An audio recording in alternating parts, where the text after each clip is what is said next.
अब ईरान में एक बड़े संकट का दौर शुरू हो चुका है। और जैसे जैसे ईरान के तनाव अमेरिका के साथ बढ़ते जा रहे हैं, वैसे वैसे अमेरिका ईरान के ऊपर सख्ती निखाता जा रहा है। क्योंकि ईरान के लोग अपने में ही उलझे हुए हैं और अमेरिका इस कमजोरी का इस्तेमाल करके ईरान को और भी ज्यादा दबोचता जा रहा है। लेकिन अब सबसे बड़ी बात यह है कि अब इस पूरे मामले में भारत की भी एंट्री हो चुकी है। हालांकि भारत ने इस मामले में एंट्री तो अपने लोगों को बचाने के लिए किया था, जिन्हें भारत सही सलामत बचा रहा है। लेकिन अब भारत ने अमेरिका के तोते उड़ाने शुरू कर दिए हैं। क्योंकि अब भारत ने सैकड़ों ट्रक माल को लंबे समय के लिए ईरान में भेजने की तैयारी कर लिया है। और बड़ी खबर यह है कि अमेरिका देखकर भी कुछ नहीं कर पाएगा और भारत चुपचाप ईरान को सामान भेज देगा। अब सबसे बड़ा सवाल ये उठता है कि आखिरकार भारत ईरान को सैकड़ों ट्रक सामान क्यों भेजेगा और अमेरिका क्यों नहीं रोक पाएगा। और उससे भी जरूरी बात कि ट्रक में ऐसा क्या होगा जो इस खबर को और भी ज्यादा दिलचस्प बना देता है। चलिए इन सवालों का जवाब जानने के साथ साथ ईरान से जुड़ी पूरी हालिया अपडेट को समझते हैं। लेकिन आगे बढ़ने से पहले इस वीडियो को एक लाइक करके चैनल को सब्सक्राइब जरूर कर लीजिए। देखिए, ईरान में इस समय भी संकट गहराया हुआ है और वहां पर दिन ब दिन माहौल और भी ज्यादा बिगड़ जा रहा है। यहां तक कि ईरान के हालात इतने ज्यादा बिगड़ चुके हैं कि महंगाई आसमान छू रही है और बेरोजगारी ने आम लोगों का जीना हराम कर दिया है। क्योंकि आपको जानकर हैरानी होगी कि ईरान भारत का एक ऐसा पड़ोसी देश है जहां की महंगाई दर शायद सबसे ज्यादा है। हमें मालूम है कि आपको यकीन नहीं होगा, लेकिन मैं आपको बता दूं कि ईरान की महंगाई दर बांग्लादेश से कई गुना ज्यादा है।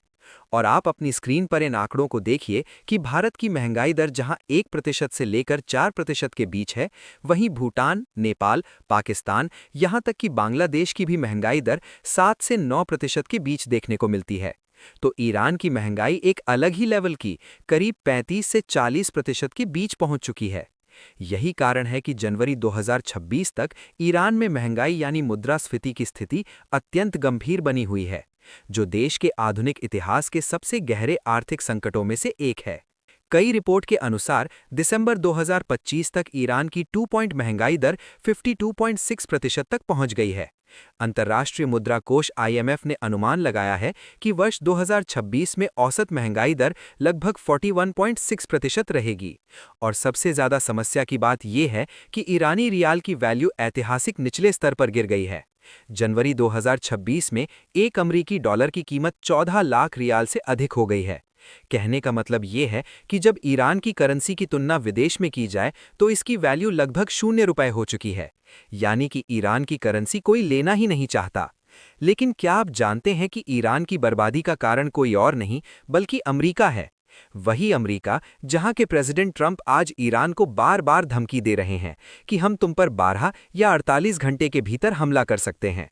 और ईरान की हालत इतनी खतरनाक इसलिए हुई है क्योंकि अमेरिका ने ईरान पर इतने प्रतिबंध लगा दिए हैं कि वो बाहरी देशों के हाथों में अपने संसाधनों को बेचकर व्यापार कर ही नहीं पा रहा। और जो व्यापार कर पा रहा है उसका पेमेंट ही उन्हें नहीं मिल रहा है। क्योंकि ईरान को अमेरिका ने अपने पेमेंट सिस्टम से ही बाहर कर दिया है, जिसके कारण वो डॉलर में लेन देन कर ही नहीं सकता। हालांकि ये तो हमारा भारत है जो कि अमेरिकी प्रतिबंधों को इग्नोर करते हुए भी ईरान के साथ काफी ज्यादा नजदीकी बनाए हुए हैं और ईरान के साथ एक बड़े लेवल पर व्यापार कर रहा है। अन्यथा ईरान के साथ अमेरिका ने ऐसा व्यवहार किया है कि मानो ईरान को अमेरिका ने अपाहिज ही बना दिया हो। क्योंकि अमेरिका ने ईरान को अंतर्राष्ट्रीय पेमेंट सिस्टम से एक बार नहीं बल्कि कई चरणों में बाहर किया है। इसकी सबसे महत्वपूर्ण घटना स्विफ्ट सिस्टम से ईरान को काटना था। सबसे पहली बार यह घटना मार्च 2012 में हुई, जब परमाणु कार्यक्रम को लेकर बढ़ते तनाव के कारण ओबामा प्रशासन के दौरान अमेरिका और यूरोपीय संघ के दबाव में स्विफ्ट ने पहली बार ईरान के केंद्रीय बैंक और अन्य वित्तीय संस्थानों को अपने नेटवर्क से बाहर कर दिया था। ये इतिहास में पहली बार था जब किसी देश को इस सिस्टम से पूरी तरह काटा गया था। दूसरी बार ये घटना साल 2018 में हुई, क्योंकि 2015 के परमाणु समझौते JCPOA के बाद ईरान को कुछ समय के लिए सिस्टम में वापस जोड़ा गया था। लेकिन 2018 में राष्ट्रपति डोनाल्ड ट्रंप ने इस समझौते से हाथ खींच लिए और फिर से मैक्सिमम प्रेशर की नीति अपनाई।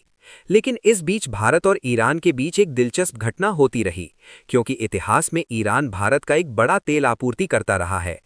उदाहरण के लिए 2009 से 10 में भारत ने ईरान से लगभग हजारों मीट्रिक टन क्रूड आयात किया था और 2019 में ईरान से तेल के आयात का मूल्य लगभग 2.8 अरब डॉलर दर्ज हुआ था। इसी बीच अमेरिका ने प्रतिबंध लगा दिया, लेकिन फिर भी भारत ईरान से तेल का इंपोर्ट करता रहा, क्योंकि भारत और ईरान के बीच तेल और व्यापार का ये किस्सा किसी थ्रिलर फिल्म से कम नहीं रहा है। जब अमेरिका ने ईरान पर कड़े प्रतिबंध लगाए और उसे स्विफ्ट बैंकिंग सिस्टम से बाहर किया, तो भारत ने हार मानने के बजाय एक जुगाड़ निकाला, जो था रुपया पेमेंट मैकेनिज्म, जिसने पूरी दुनिया खासकर अमेरिका को हैरान कर दिया था। क्योंकि जब डॉलर में पेमेंट करना असंभव हो गया, तो भारत और ईरान ने यूको बैंक कोलकाता में एक वॉस्ट्रो अकाउंट खोला। भारत ईरान से तेल खरीदता और उसका भुगतान डॉलर के बजाय भारतीय रुपयों में इसी अकाउंट में कर देता, और ईरान उस जमा हुए रुपयों का इस्तेमाल भारत से बासमती चावल, चाय, दवाइयां और इंजीनियरिंग का सामान खरीदने के लिए करता था। और इतिहास इस बात का गवाह है कि अमेरिका ने अपने सुपर पावर का किला संभाले रखा है, और जब जब उसके सुपर पावर किले पर संकट आया, तो उसने अपनी पूरी ताकत का इस्तेमाल करके इसे बचाया। और यहां भी इसी तरीके से जब आज डॉलर के ऑल्टरनेटिव ने रफ्तार पकड़ ली है और डॉलर के बिना भी इसी तरह बाकी देशों में व्यापार होना रफ्तार पकड़ रहा है, तो अमेरिका का डर और भी बढ़ रहा है। और अमेरिका का डर जितना ज्यादा बढ़ रहा है, अमेरिका इसी डॉलर को संभालने के लिए न जाने क्या क्या कर रहा है। और आप रिपोर्ट में साफ साफ देख सकते हैं कि जहां पर यह कहा जा रहा है कि ईरान के साथ व्यापार करने वाले देशों पर अमेरिका भारी टैरिफ लगाएगा, उनमें भारत का नाम सबसे ऊपर है। लेकिन अब सबसे बड़ा सवाल ये खड़ा होता है कि अमेरिका जब ईरान से ट्रेड करने वाले देशों पर 25% एक्स्ट्रा टैरिफ लगा रहा है, तो क्या इसका असर भारत पर पड़ेगा? तो इसका जवाब है भारत चुपचाप तैयारी में। और भारत ने हमेशा ये बात कही है कि भारत किसके साथ व्यापार करेगा, किसके साथ नहीं, ये भारत अपने नेशनल इंटरेस्ट को देखकर करेगा, ना कि किसी सुपर पावर के इंटरेस्ट को देखकर। भारत अभी थोड़ी नरमी दिखा रहा है, क्योंकि भारत पहले ईरान में फंसे अपने भारतीय लोगों को सुरक्षित निकाल रहा है, और जैसे ही भारत अपने लोगों को सुरक्षित कर लेगा, वैसे ही अमेरिकी धमकी की धज्जियां उड़ने वाली हैं, और भारत से सैकड़ों ट्रक लाइन बांधकर ईरान पहुंचते हुए देखे जाएंगे। और उन ट्रकों में कोई गोला बारूद नहीं, बल्कि खाने पीने का सामान होगा जो ईरान पहुंचेगा, और उन्हीं ट्रकों से दूसरे सामान ईरान से भारत आएंगे, जो दोनों देशों के बीच व्यापार को और मजबूत करेंगे। और खबरें बता रही हैं कि ह्यूमैनिटेरियन ट्रेड नाम का कानून ऐसी ढाल बनेगा जिससे अमेरिका देखकर भी कुछ नहीं कर पाएगा, न ही भारत पर टैरिफ लगा पाएगा, क्योंकि भारत का ईरान के साथ मुख्य रूप से मानवीय व्यापार है, जिसमें भोजन और दवाएं शामिल हैं, जिन पर अतिरिक्त टैरिफ अगर अमेरिका लगाता है, तो भारत उनको यूनाइटेड नेशन के मंच पर छोड़ने वाला नहीं है, क्योंकि ह्यूमैनिटेरियन ट्रेड का मतलब है ऐसे जरूरी सामानों का आदान प्रदान जो लोगों के जीवन को बनाए रखने के लिए हो। मुनाफा कमाने या किसी सरकार के सैन्य या रणनीतिक हितों का समर्थन करने से इसका लेना देना नहीं है। अंतर्राष्ट्रीय कानून और संयुक्त राष्ट्र यानी यूएन के प्रतिबंधों के तहत कड़े आर्थिक प्रतिबंधों का सामना कर रहे देशों को भी कुछ खास तरह के सामानों का आयात और निर्यात करने की अनुमति है। यानी भारत इसी नाम का इस्तेमाल करके ट्रंप को चकमा देगा। बाकी आपको क्या लगता है कि भारत को ईरान के साथ इस समय अपने व्यापार को धीमा करना चाहिए या फिर इसी शब्द का इस्तेमाल करके बढ़ाना चाहिए? अपनी राय कमेंट में जरूर बताएं, और इस वीडियो को लाइक करके अपने मित्रों तक शेयर जरूर करें, ताकि उन्हें भी जानकारी मिल सके। इसी तरह और भी नॉलेजेबल वीडियो देखने के लिए चैनल को सब्सक्राइब करके बेल आइकन को ऑल पर जरूर सिलेक्ट करें। जय श्री राम।